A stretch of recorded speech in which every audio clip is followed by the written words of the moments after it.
Good evening, my friends. It warms my heart to see you gathered here once more. Drawn perhaps by that same quiet question that visits us all when the noise of the world subsides, life, in its strange beauty, gives us moments of joy and sorrow alike, and somewhere between them, a mystery waits. You have felt it, I know, that shadowed presence behind every triumph and every tear, asking softly, why must we suffer? Tonight, let us listen together to that question and follow where it leads into the heart of understanding itself. In the beginning of wisdom there stands a question that no age has yet silenced. Why must the human heart suffer? From the dawn of memory, men have asked it beneath the stars, and in the ruins of their hopes. Priests have answered it with faith, philosophers with thought, and poets with tears. Yet still the same quiet anguish lingers behind the eyes of every living being. There is in sorrow a secret law, a rhythm older than joy, and until the mind has seen that law at work, life appears as an unjust pageant, full of beauty, yes, but shadowed by injustice and pain. Most people, when touched by grief, ask why me. They feel singled out, as though fate had found them guilty of an invisible crime. Yet pain is not the mark of the punished, but the mark of the initiated. To suffer is to be invited into a deeper understanding of what it means to live. The earth itself is built upon fire. Within its crust burns a core of glowing transformation. So too within the soul. Beneath all the layers of habit and vanity, something molten burns, reshaping us through heat and pressure into a purer form. The ignorant call this torment. The wise call it the furnace of awakening. When we first encounter difficulty, our instinct is to recoil. The mind shouts that something has gone wrong, that life has betrayed us, but nothing has betrayed us. The hidden purpose of adversity is to awaken faculties that ease would leave dormant. The seed cannot remain a seed and still fulfill its purpose. It must split, it must die to its own comfort, so that a green shoot may rise from its brokenness. Thus every life is an unfolding germination, and pain is the cracking of the shell that once protected, but now imprisons. The trouble of modern man is that he has made comfort his deity. He flees all pain as though it were evil, and pursues all pleasure as though it were divine. Yet the great teachers have said that comfort dulls the vision, and that pleasure, when worshipped, turns to dust in the hand. It is not that joy is wrong, joy is sacred, but joy that has not passed through suffering is a shallow guest. It departs when the feast is over. True joy, like a diamond, is born under pressure. It comes not from indulgence, but from understanding. Look into your own past, and you will see that your deepest growth did not come from days of ease, but from nights of difficulty. You learned patience not when all things went well, but when life refused to obey your will. You learned compassion not in your triumphs, but when you yourself were broken and saw your own weakness mirrored in others. You learned gratitude not from abundance but from loss, when something precious left you, and the emptiness it made taught you the value of what remains. These are the secret gifts of sorrow, which the world calls grief, but which the soul calls initiation. The ancient mystics taught that before light can reveal, it must first blind. There is always a moment when the world goes dark, when the familiar self is stripped of its assurances and left alone to ask, what now? This is not punishment. It is preparation. The darkness purifies perception. It teaches us to listen instead of demand, to see instead of judge. For in the absence of outer clarity, the inner lamp begins to glow, and that small flame, trembling in the silence of loss, becomes the beginning of wisdom. We are not here to escape suffering, but to transform it into knowledge. The raw materials of wisdom are always bitter at first taste. Every moral truth has been won through some crucifixion of pride. Every virtue is a scar healed with understanding. Thus, suffering is not the enemy of happiness. It is its architect. The house of peace is built from stones once quarried in pain. Yet we resist this simple truth because the ego fears dissolution. It cries for comfort as a child cries for its mother, not knowing that the very absence it mourns is the hand that weans it into strength. The universe, like a loving teacher, denies us certain comforts not to punish, but to awaken. For as long as we depend upon external ease, our inner powers sleep. Only when outer things fail us do we turn inward, and there, in the quiet center of the heart, we discover that which cannot be taken away. To understand suffering is to begin to perceive divine intelligence in all things. Every event, no matter how harsh, carries a message precisely fitted to our need. The sting of injustice teaches justice. The ache of loneliness teaches compassion. The failure of desire teaches freedom. Life, it seems, has a perfect memory and an exact aim. Nothing arrives by accident, and nothing departs without having delivered its lesson. And when this truth dawns, even faintly, a strange peace enters the mind. We no longer curse the storm, for we see that the storm is carrying us to higher ground. We cease to ask why life hurts, and begin to ask, what is it trying to teach me? Then pain changes its character. It no longer burns to destroy, but to illumine. The very wound becomes an eye, through which we begin to see ourselves as souls in the making. So let us not flee from sorrow, but meet it with reverence. Let us bow to its necessity, as one bows before an unseen altar. For the mystery of suffering is the mystery of growth, and behind every tear stands the silent hand of wisdom, shaping the clay of our being. And as we begin to sense this sacred pattern moving through even our darkest hours, we prepare ourselves for the next unfolding of truth, the understanding of why escape, however sweet it seems, can never bring the freedom we seek. There comes a time in every human life when the heart grows weary of its own fleeing. We have run from pain through every door the world offers, through pleasure, ambition, distraction, and forgetfulness. We have tried to mend the wound of the soul with laughter, with possessions, with noise, yet each remedy fades, and the wound reappears, patient and eternal, like a teacher waiting for the truant child to return. For what we call escape is only postponement. The lesson we refuse in one form reappears in another, clothed differently, but asking the same question, will you understand me this time? The mind, fearing silence, surrounds itself with occupation. It builds its little fortress of plans and calls it security. It fills its ears with talk and calls it friendship. It accumulates wealth and calls it freedom. But these are only shadows dancing upon the walls of a prison whose key lies within.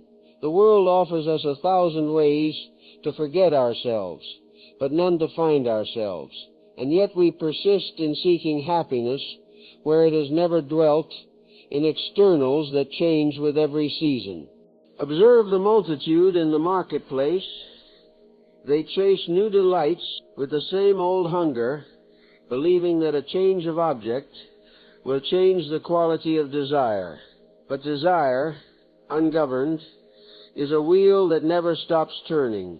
It devours its own satisfaction and cries for more. We drink from one cup after another, and still the thirst remains, for it is not the body that thirsts, but the soul. And the soul hungers not for comfort, but for meaning. Many have mistaken distraction for deliverance.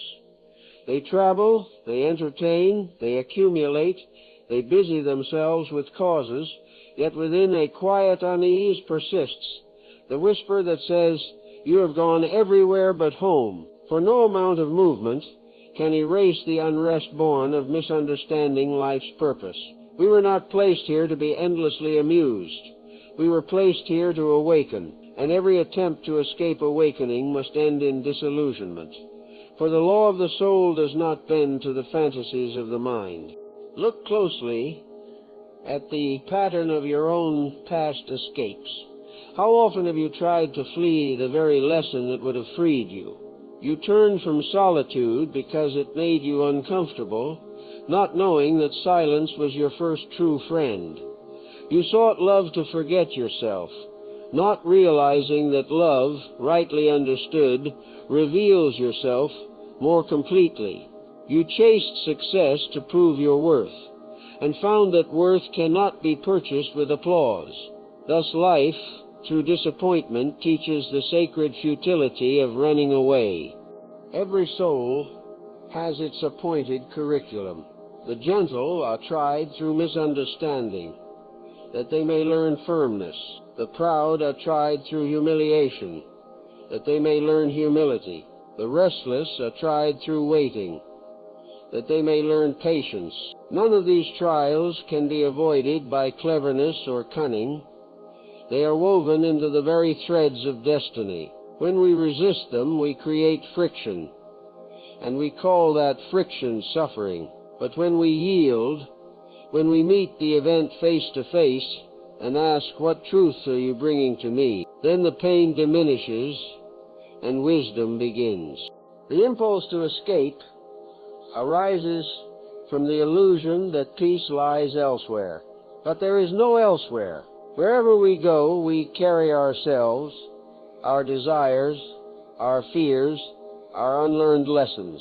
We leave one city for another, one companion for another, one job, one belief, one philosophy.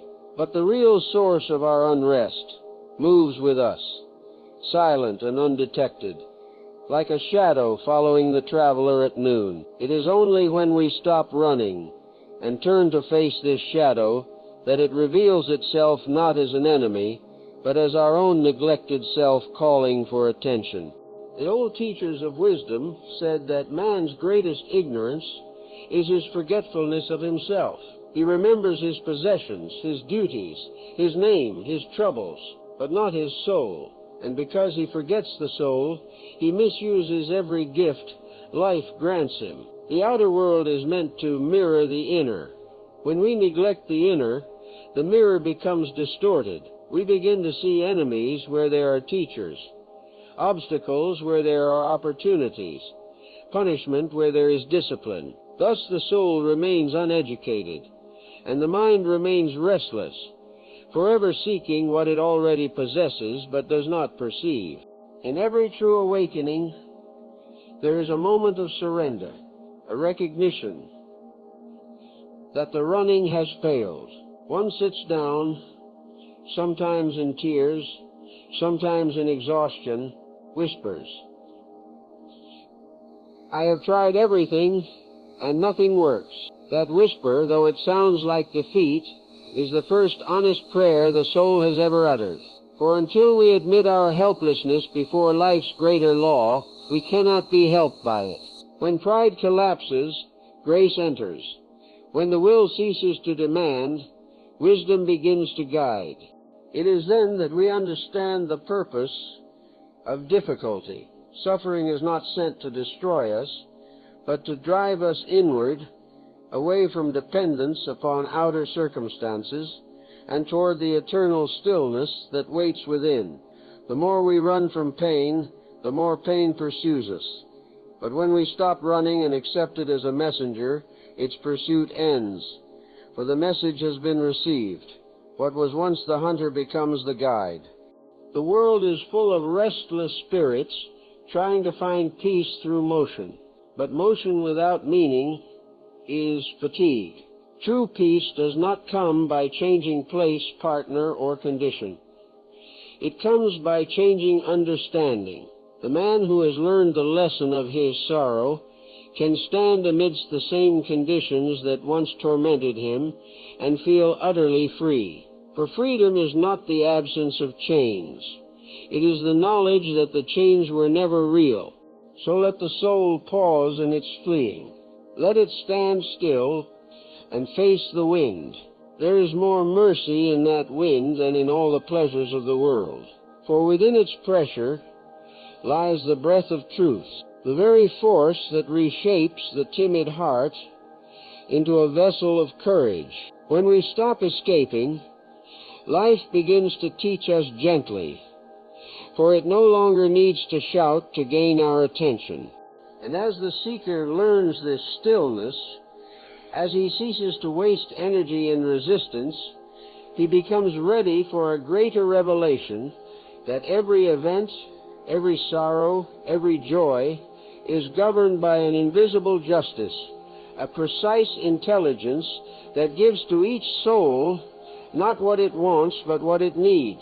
There is a rhythm that governs every heartbeat, every sunrise, every unfolding of a leaf, a pattern so vast that no human intellect can grasp its full design, yet so intimate that it whispers in every instant of our lives. This rhythm is the law of experience, the quiet intelligence through which the universe educates the soul. Under its guidance, nothing is accidental, nothing wasted. Every joy, every grief, every encounter is a deliberate note in the melody of our becoming. Most people imagine their lives as a string of disconnected events, some fortunate, others cruel. They see luck and misfortune as dice thrown by indifferent hands. But once the inner sight awakens, the pattern begins to reveal itself. We see that all experiences, pleasant or painful, arrive at the appointed hour, bearing messages precisely fitted to our need. Life, like a compassionate teacher, repeats its lessons until they are learned, and once learned, it need not repeat them again. The mind, blind in its haste, resists this law. It calls unpleasant circumstances bad luck, and sweet ones blessing, not perceiving that both are instruments of the same divine order. The wise man ceases to divide life into good and evil. He knows that what the world calls misfortune may be the soul's greatest mercy, and that many so-called blessings have led men deeper into blindness. The law of experience does not consult our preferences. It consults our growth. Consider the lives of those who have truly matured in wisdom. They are not the ones to whom ease was granted, but those who were shaped by trial. The sculptor must strike the marble to reveal the form within. So must experience strike us, gently or harshly, until the hidden beauty of the soul stands clear. We are not victims of circumstance, but apprentices under a patient master. Each sorrow that humbles, each joy that elevates, each failure that awakens conscience, all are tools in the hands of that invisible sculptor. The child, not understanding his parents' discipline, imagines cruelty where there is love. So too the unawakened soul sees only injustice in the world's hardships. It cannot yet discern that life's seeming severities are the very instruments of mercy. For if the soul were never corrected, it would remain a child forever, kind perhaps, but ignorant, unable to bear the responsibilities of truth. Life loves us too deeply to permit such stagnation. It tests, it chastens, it instructs, not to wound, but to strengthen. Many wonder why lessons must come through pain. Yet consider this: joy lulls us into forgetfulness, while pain compels us to think. When everything pleases us, we drift into sleep. When something hurts, we awaken to inquire why. The sting of experience is often the first sound that calls the soul to consciousness. Pain opens the door that pleasure keeps closed. through its narrow threshold, light enters the chamber of the heart. There are, however, two ways of learning, through wisdom or through suffering. Wisdom learns by observation, reflection, and humility. Suffering comes when observation has been neglected. The wise watch the misfortunes of others and take heed. The unwise must taste those misfortunes themselves. Yet even then the law is kind, for it permits no mistake to go unredeemed. Whatever we fail to understand in one season will return in another, not as punishment, but as opportunity. Observe the cycles of your own life, and you will see the law in motion. The same type of difficulty, the same kind of disappointment appears again and again until insight dawns. Once you comprehend its lesson, it vanishes forever. It is as though life were saying, "You have passed this test, let us move on." Thus the curriculum of the soul proceeds with exactness, giving us no more than we can bear and no less than we require. When man accepts this, a new peace enters his heart. He no longer sees himself as the victim of blind fate, but as a participant in divine order. Even when pain comes, he asks not, "Why me?" but "What truth does this contain?" In that moment of questioning, the bitterness softens, for the mind begins to glimpse purpose where it once saw only chaos. This law of experience binds us all together, for no soul's lesson is learned in isolation. The child teaches patience to the parent. The parent teaches care to the child. The unjust awaken justice in the hearts of the wronged. The compassionate awaken mercy in the hearts of the cruel. Thus each life, however humble or hidden, contributes to the education of the whole. Humanity itself is a great classroom, and we are both students and teachers within it. To resist the law is to multiply our sorrows. To cooperate with it is to transform suffering into wisdom. When we begin to trust that life knows better than our impatient desires, we cease to argue with its timing. We find a strange contentment even amid uncertainty, for we know that what comes is needed, and what leaves has fulfilled its purpose.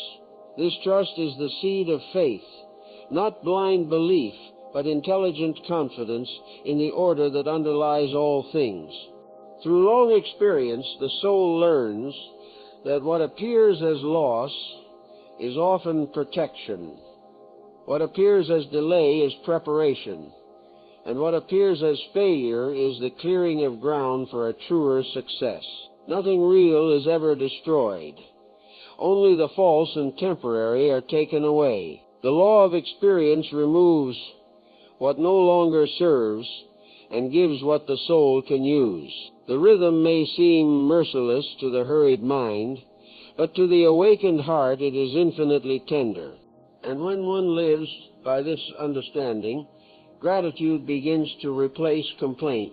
Even the storms are blessed, for they wash the air clean. Even the obstacles are sacred, for they strengthen the will. Then wisdom ceases to be a theory and becomes a way of seeing, a vision in which all events, great or small, reveal the same truth, that life is love disguised as challenge. When this realization takes root, man ceases to fear experience. He becomes its friend. He walks through life with open eyes and a willing heart, no longer demanding comfort, but seeking understanding. And in that seeking, a subtle light begins to dawn, the light of insight, through which the soul perceives meaning in every shadow and hears the hidden harmony in every sound. It is through this awakening of insight, the next unfolding of the soul's education, that our meditation now turns. There is a moment, often quiet and without announcement, when something within a person begins to see rather than merely look. It is not that the outer world changes, but that the eyes of understanding open from within. The same troubles, the same faces, the same streets remain, yet behind them something gleams, like sunlight seen through water. This is the beginning of insight, that subtle awakening by which we perceive the inner meaning of things. It does not come through books, nor through argument, but through the ripening of experience within silence.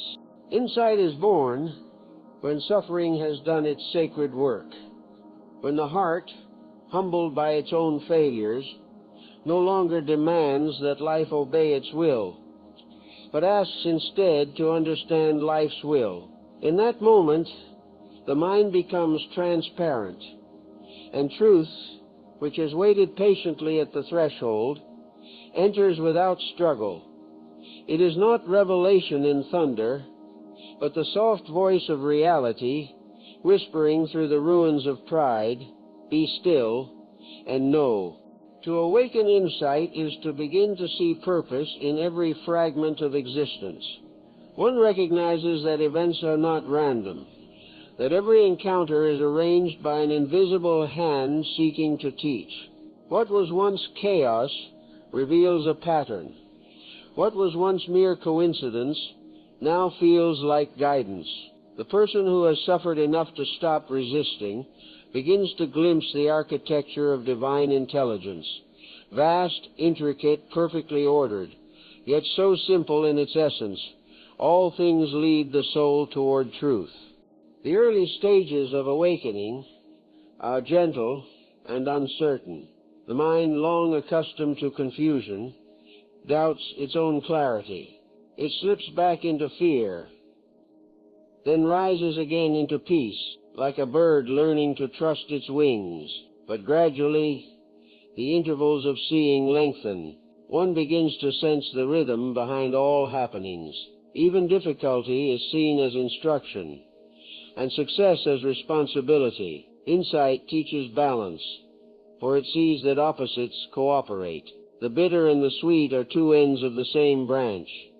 Remove one, and the tree dies. There is no special ritual to awaken insight, only sincerity, humility, and stillness. It awakens not when we strive to possess knowledge, but when we surrender our certainties. The proud mind, full of its opinions, cannot receive revelation.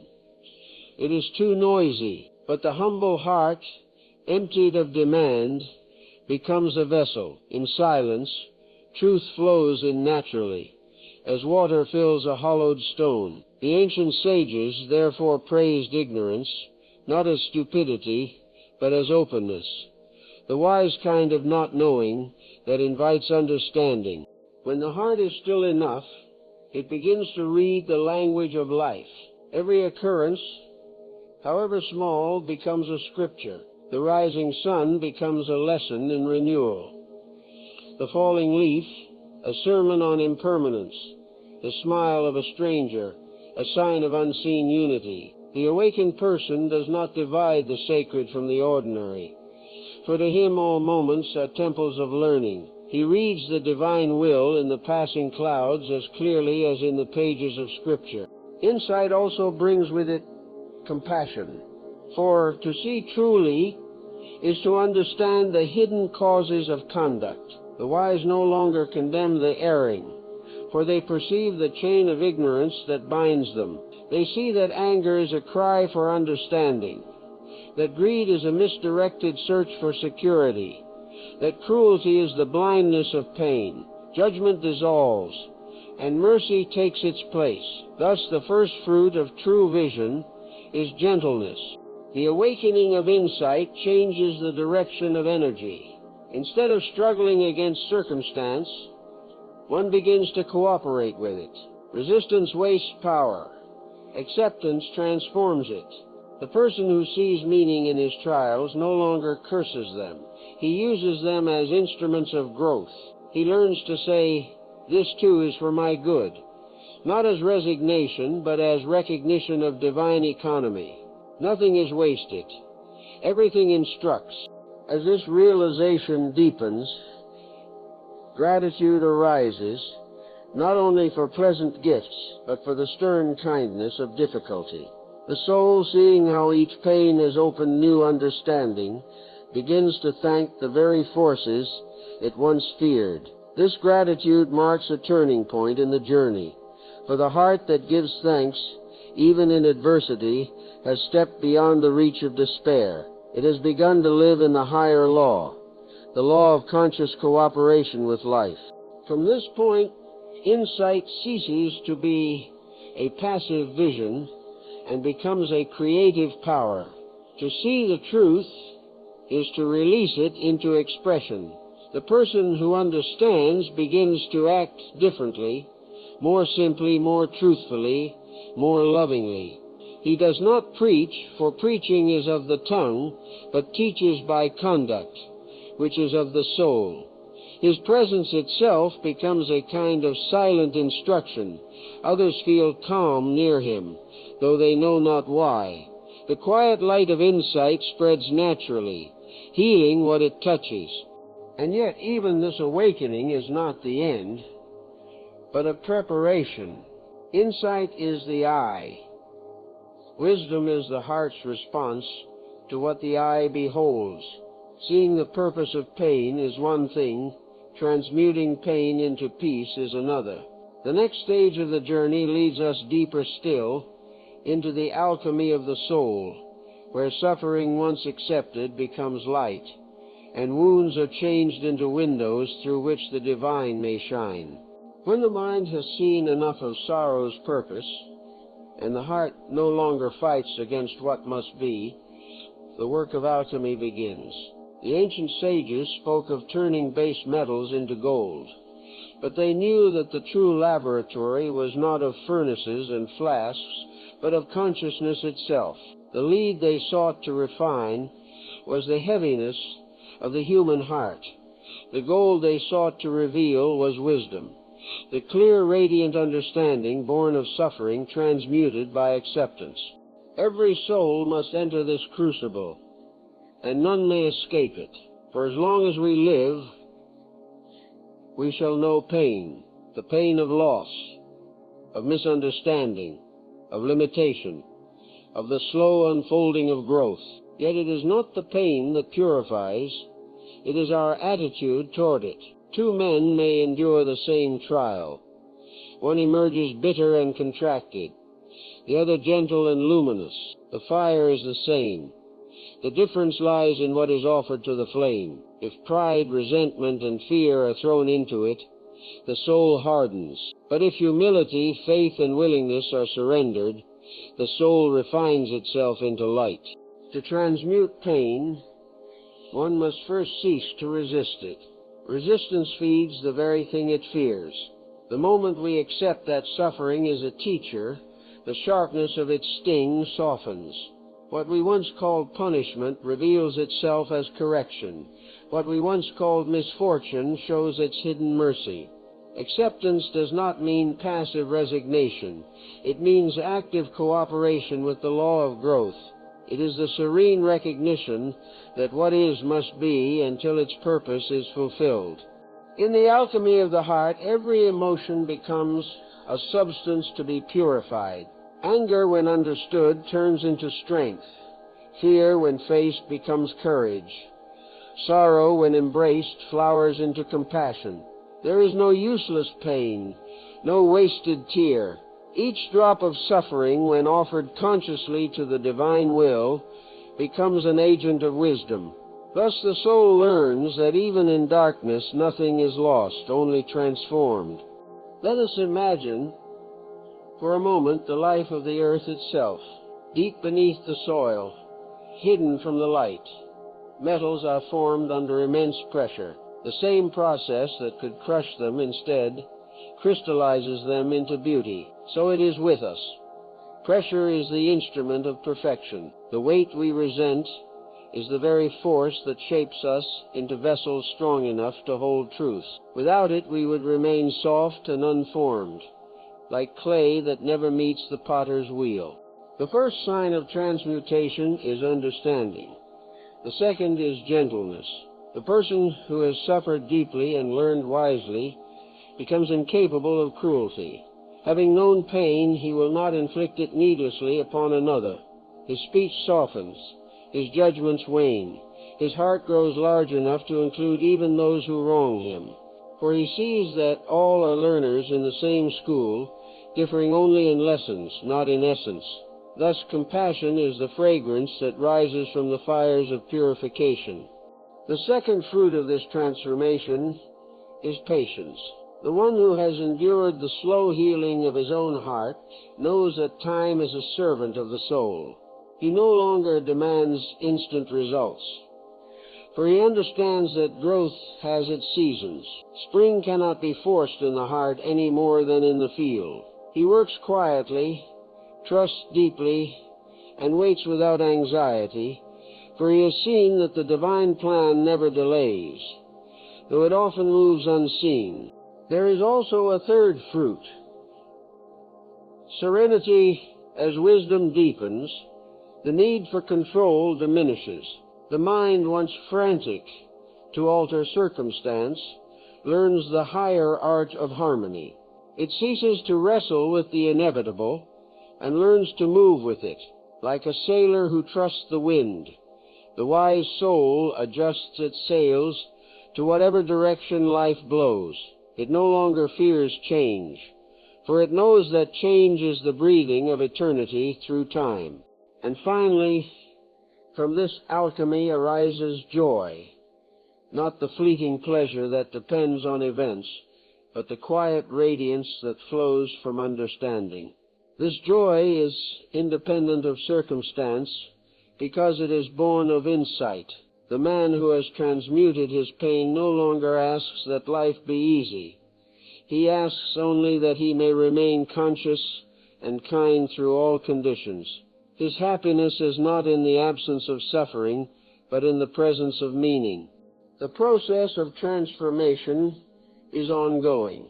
Each new difficulty invites us to refine our understanding further.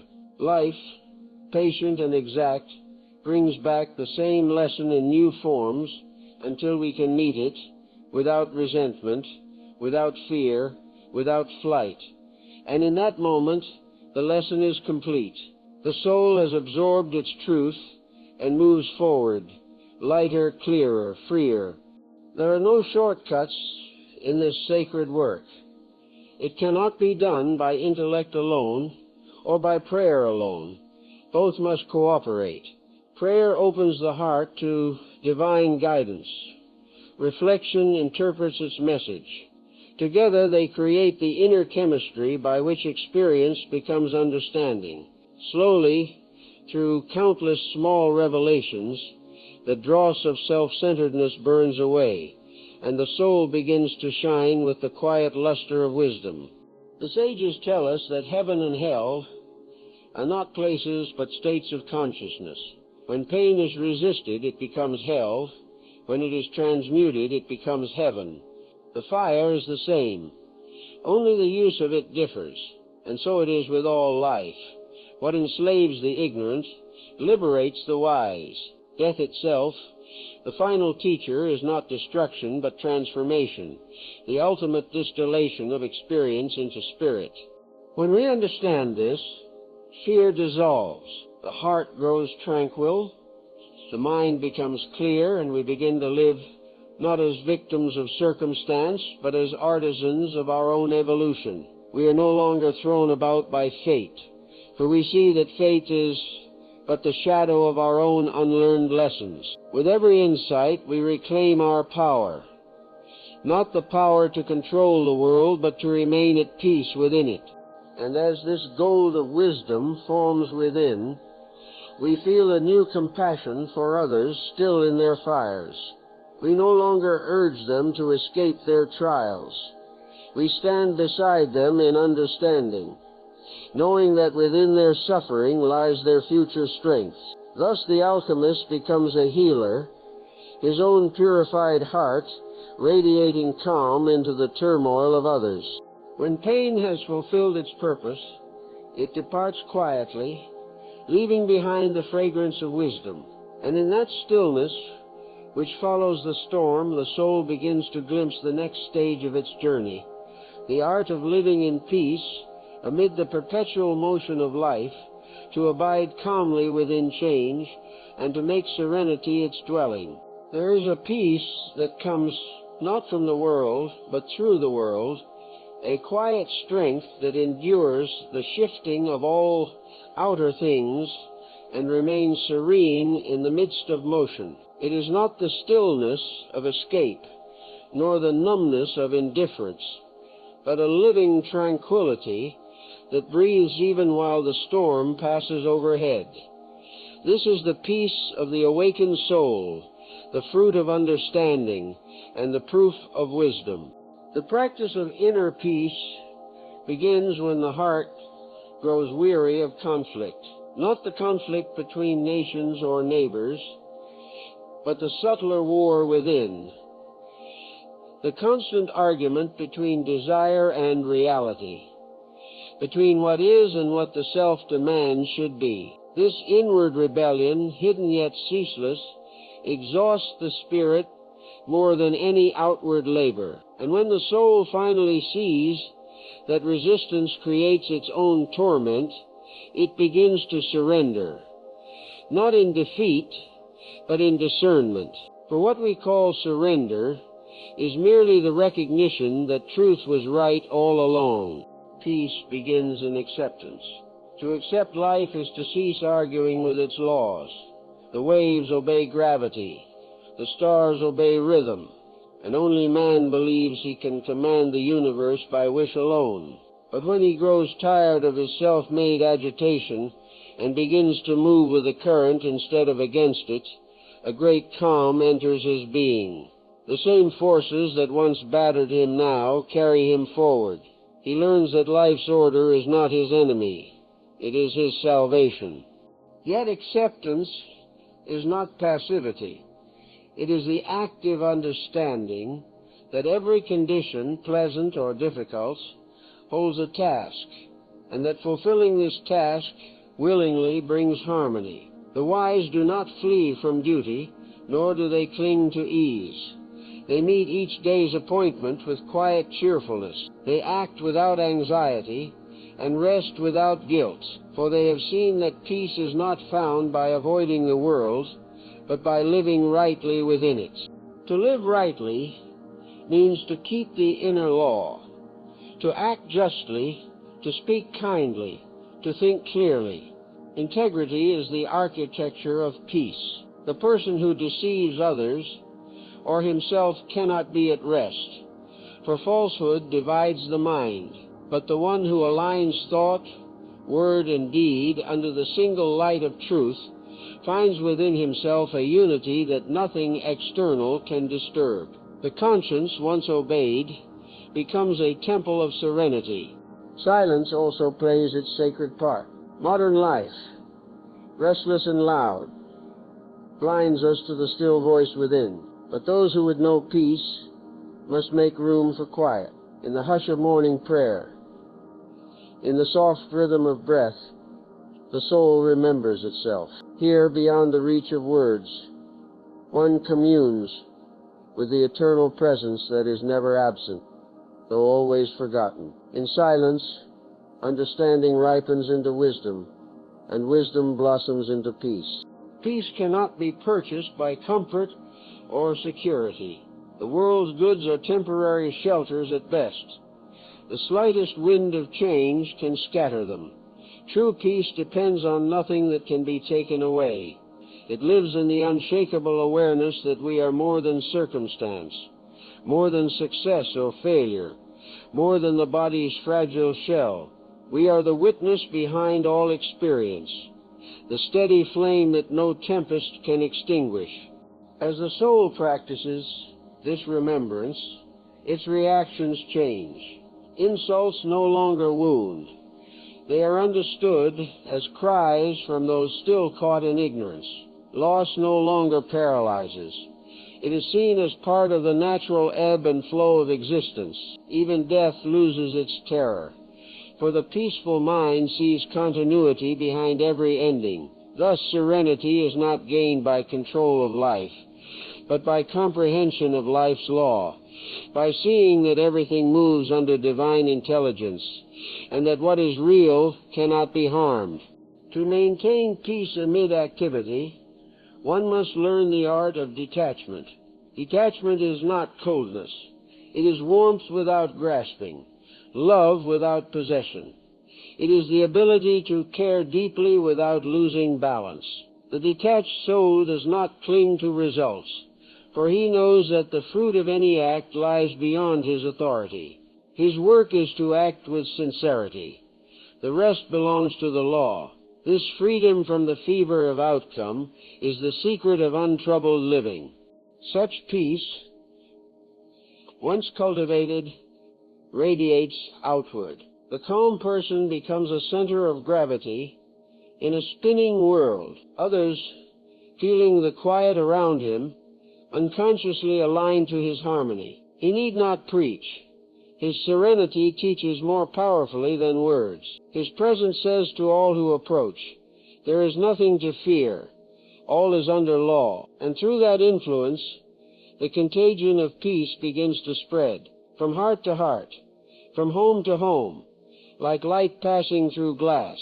But inner peace must be renewed daily, for the mind easily forgets. Each morning the world will offer fresh invitations to anxiety, fresh temptations to resentment and haste. Therefore the wise begin the day with remembrance, not of their troubles, but of the divine order governing all things. They center themselves in gratitude, repeating inwardly, "All that comes is for my good." This affirmation is not superstition, but alignment. It attunes the mind to harmony, and harmony is peace. Gradually, as the habit of quiet deepens, one realizes that peace is not something to be achieved.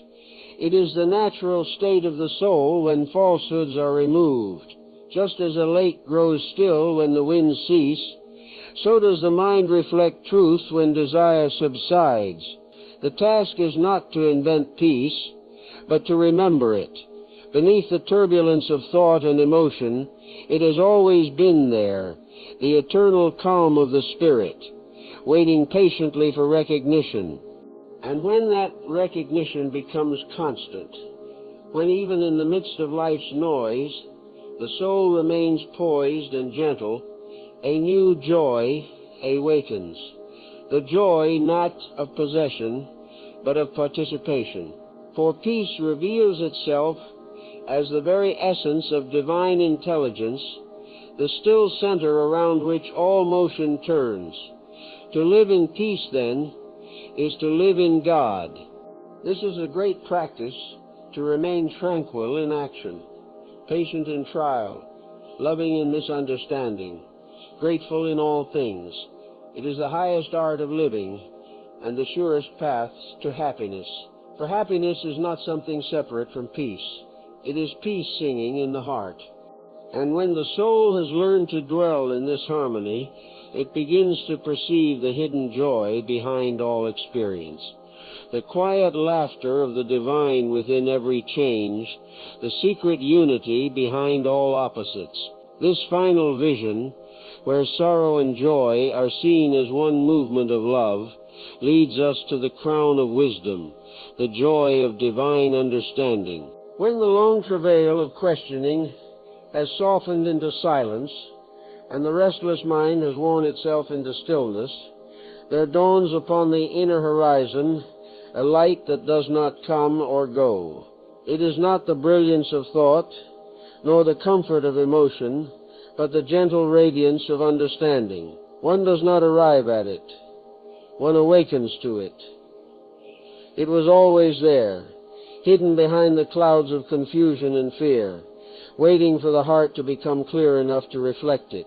This is the joy of divine understanding, the serene happiness that flows from knowing, not merely believing, that life is wise. In this state, the dualities that once tormented us lose their power. We no longer divide existence into good and evil, success and failure, gain and loss. We see that these are but alternating notes in a single harmony, necessary to each other and meaningless apart. The opposites that once tore the mind now reveal their unity. Sorrow and joy are not enemies. They are the two wings by which the soul ascends. Every tear was the shadow of a coming smile, and every pain the seed of a future peace. Divine understanding transforms the whole view of life. What once appeared cruel now appears compassionate. What once seemed meaningless now glows with purpose. The soul perceives that there is only one will working through all things, the will to awaken consciousness into love. The laws that govern the stars also govern our days. The same rhythm that turns the galaxies turns the human heart. And when the mind bows to this realization, happiness ceases to be a fleeting visitor. It becomes a permanent atmosphere. This joy is quiet, like sunlight on still water. It does not depend on circumstance, for it is founded on truth. The wise may walk through pain as through shadow, but they are not darkened by it. They carry within them a light that the world did not give and cannot take away. They have discovered that joy is not the opposite of sorrow, but its fulfillment, the ripened fruit of experience understood. The soul who has reached this vision looks upon life with tenderness.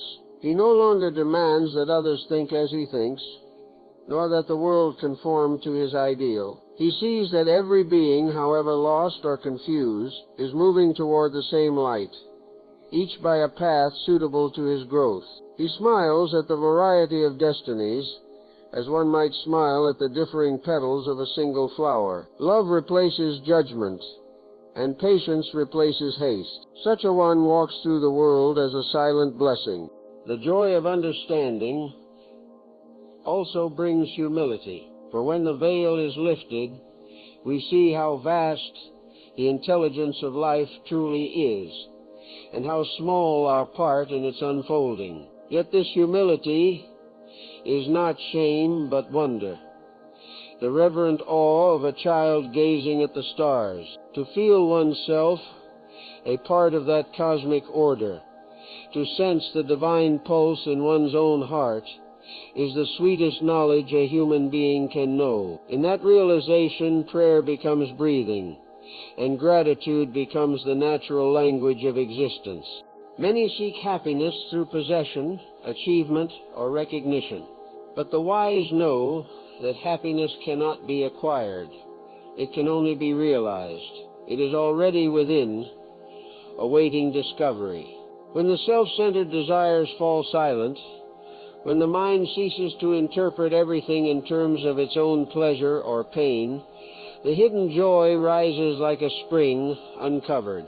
This is why the saints and sages, stripped of all worldly advantage, could still smile in the face of hardship, for their joy was not of this world, yet it illumined the world. This divine joy is not ecstatic, but tranquil. It does not shout, it blesses. It does not intoxicate, it sobers. It does not lift us above humanity, but into it, for to understand the divine is to love the human in its striving in sorrow. The enlightened one does not flee the world. He embraces it with compassion, knowing that every soul is God, learning to see himself through countless forms. The universe is not a place of exile, but a school of glory, where each pain refines, each failure teaches, and each death renews life again. When this vision becomes constant, fear ends. The soul realizes that nothing can truly be lost. All that dies is form. All that remains is essence. The beloved who departs, the joy that fades, the youth that slips away, these are but garments shed by the eternal spirit, which forever finds new ways to express its beauty.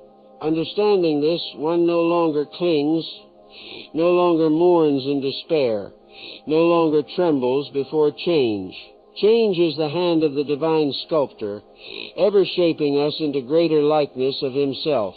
And so the final peace arises, the peace that is joy, the joy that is wisdom, the wisdom that is love. The circle is complete. The soul that once struggled against life now moves with it, effortlessly, like a leaf carried by the clear stream of divine will. It speaks little, demands nothing, fears nothing. It acts with quiet strength, serves with cheerfulness, and dies when the hour comes, as gently as a candle goes out in dawn's light, not extinguished, but fulfilled. This is the end toward which all pain leads, though few recognize it while they walk the road. For every sorrow, when understood, becomes a step toward this serenity. Every confusion, once illumined, becomes a window to the infinite. And every life, no matter how small or troubled, contributes to the vast music of the divine, which is always playing, even when we do not hear.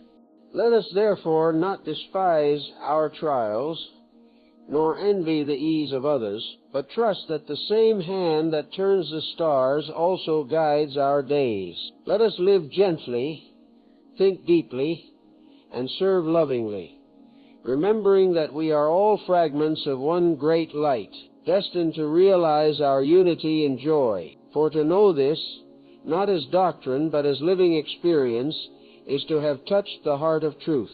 And when that truth becomes the atmosphere of our being, then wisdom and happiness are no longer goals to be sought, but conditions of our very existence. We become peace itself, the silent testimony that life is good, that the universe is just, and that love is the law behind all things. Then the long journey of suffering has fulfilled its purpose. The student has become the sage. The questioner has become the knower. The restless wanderer has come home. And in that home silent, luminous, eternal, the soul rests in the joy of divine understanding. Now as the words fade and the quiet returns, let the heart rest in stillness, for the lecture is not complete until its meaning has been felt, not in the intellect, but in the soul. Wisdom is not a sound to be heard. It is a silence that remains after the sound has passed. When the outer voice ceases, the inner one begins, the same eternal whisper that speaks through the wind, the stars, and the deep places of the human spirit. Be still and know that all is well. Through the ages men have sought the end of pain, but they have rarely sought its meaning. Yet he who seeks meaning finds not only relief, but revelation. For suffering, when transmuted into understanding, ceases to be suffering at all. It becomes participation, the soul's conscious sharing in the universal process of growth. Every cry, every question, every tear contributes to the unfolding of the great design. Nothing is wasted, nothing is in vain. Even our errors are sacred, for they become the soil from which virtue springs. The path we have traced, from confusion to clarity, from rebellion to peace, is the very map of human destiny. Each life, however obscure, follows it in its own measure. Each heart, through its sorrows, learns to love. Through its doubts, learns to see. Through its loneliness, learns to pray. And when the lesson is complete, joy arises as naturally as dawn after night. For joy is not something added to life. It is life itself, recognized in its true nature. The wise have always told us that the universe is built upon love, not the sentimental love of fleeting affection, but the vast, impersonal love that moves galaxies and tenderly guides the birth of a child. To live in harmony with this love is to fulfill the highest law. Every commandment, every philosophy, every faith points finally to this, that we love truth, love goodness, love one another, for love is the language of divine understanding, and he who speaks it cannot be lost. So let each of us, in the measure of our strength, Walk gently upon the earth. Let us meet adversity with patience, success with humility, and every being with compassion. Let us be slow to judge, quick to forgive, eager to serve, for the world is weary of loud voices and hungry for quiet hearts. A single soul at peace does more for the healing of the world than 1,000 who argue about its wounds. And when the day is done, when the lamp is lowered and the noise of life recedes, let us remember that within us lives an unbroken light, the witness of all change, the silent companion through every joy and grief. That light is the true self, the fragment of eternity that neither death nor time can touch. To know it is to be free, and to live by it is to bless all who share our path. Thus ends the reflection, not with an ending, but with a beginning. For the purpose of such words is not to fill the mind, but to awaken remembrance. The remembrance that peace is possible, that wisdom is near, and that happiness, long sought in the outer world, has always dwelt within the sanctuary of our own heart. Let there be gratitude for the lessons that shaped us, courage for the paths yet untaken, and reverence for the invisible law that holds all worlds in harmony. Let there be silence now, deep and kind, for in that silence the soul communes with its source. And as the old masters would whisper at the close of their teaching, with a hand raised not in command but in blessing, peace unto you, peace upon your labor and your rest, peace upon your joys and your sorrows, peace within and peace without. For in that peace you will know God, and in knowing God you will understand yourself.